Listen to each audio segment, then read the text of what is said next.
when we show that we're cutting our own defense, it makes us more weak. It projects weakness, and when we look weak, our adversaries are much more willing to test us. They're more brazen in their attacks, and our allies are less willing to trust us. With all due respect, that's a bunch of malarkey. And why is that so? Because not a single thing he said is accurate. First of all, be specific. I will be very specific.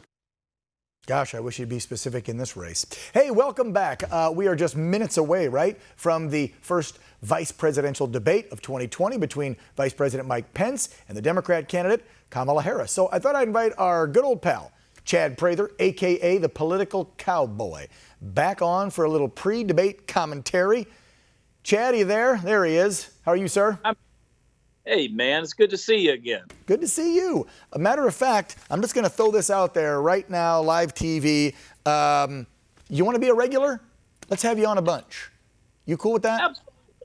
I'm good with that. By the way, I'm checking. What was that? I said, hold me to it. I'll do it. All right. I'm checking out your posts. I see Chad Prather 2022 for Texas governor. Did I read that right? Yeah, that's right. We're going to stir things up around here in the state of Texas. We might as well. Woo! All right, we'll get into that next time you're on or let's maybe wait till we get past this election. How about that on November 3rd? We got so much to do in the next 20-some days. Election, that's 100% right. Yeah. All right, talk to me right off the bat. What do you think we're going to see tonight? Because we didn't get to see much of Miss Harris during the Democrat debates because she bowed out so soon. But I do remember that really harsh attack when she went after Joey from the block and called him out for his racist comments over the last 40 years. Now, of course, she's his running mate. And we know Mike Pence is an elder statesman who is always polished. So what do you think tonight in this lineup, if this were like a WWE event? Well, this is a clash of two very different personalities, obviously. This is the debate that I've been looking forward to. For one thing, I believe that Kamala Harris is actually the presidential candidate, not Joe Biden. So we'll see how all that plays out. The conspiracy theories abound. You're right in that Mike Pence tends to be very polished, very collected. He's very direct when he speaks, doesn't waste a lot of words, somewhat demure. But the guy has been on the front lines in the battle for against coronavirus and many other things in a big, big way. So it's not going to be a pushover, but I do recall what you referred to as Kamala Harris called out Joe Biden on some of his racist comments. She, of course, qualified that by saying she doesn't think he was a racist, even though he said racist things.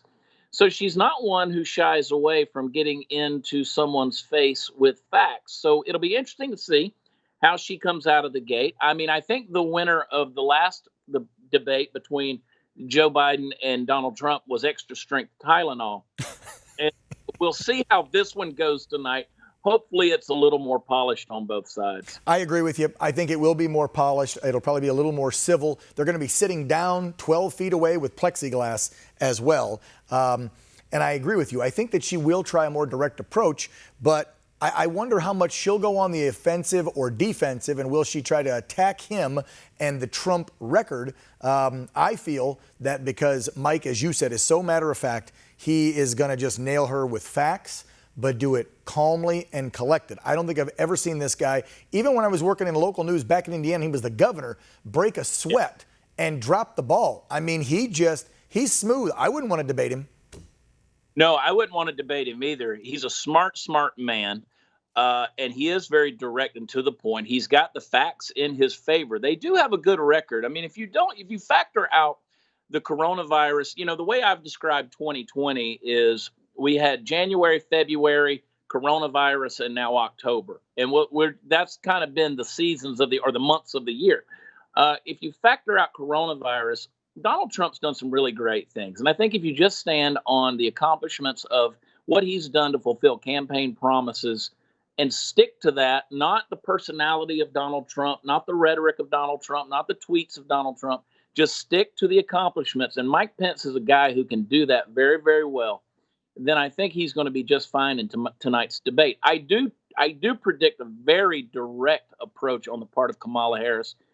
She's got to try to get under his skin. I just don't think he can. I just don't think Mike Pence has skin you can get under. I totally agree with you. I think they're going to try and tell her, go after him, try to make him break, and he won't. It's not going to happen. I mean, the guy he's smooth. he's smooth. And it's interesting you brought that up just a moment ago about who really is the presidential candidate, because in my Get Real segment next after you, I'm going to discuss that very thing, that I think Americans need to wake up, pay attention to this debate even more than the presidential ones, because let's be real, if we see a Biden-Harris presidency, will he even make it through his first term? He's 77, he'll be 78 next month.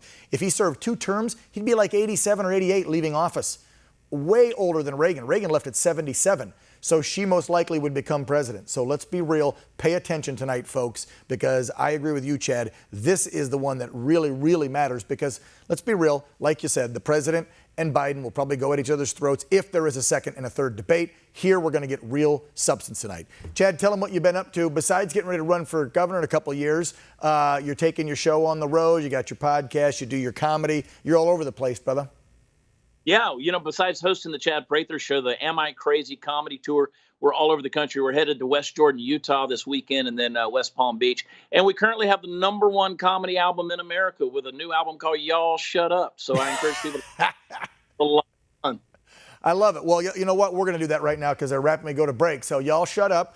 Chad Prather, a.k.a. the Political Cowboy. Check him out online, social media, his podcast. And if you can, I love this. Get back out there, get in a seat, and laugh your ass off with Chad, because I miss comedy shows, man. 7 months of no live comedy shows. I'm glad they're starting to come back. Chad, we will see you again real soon, maybe next week. Let's do it. Thank you, brother. Okay. Thank you, man. Appreciate it. All right, stay with us. Coming up after the break on Real America, it is time to get real. Don't go away.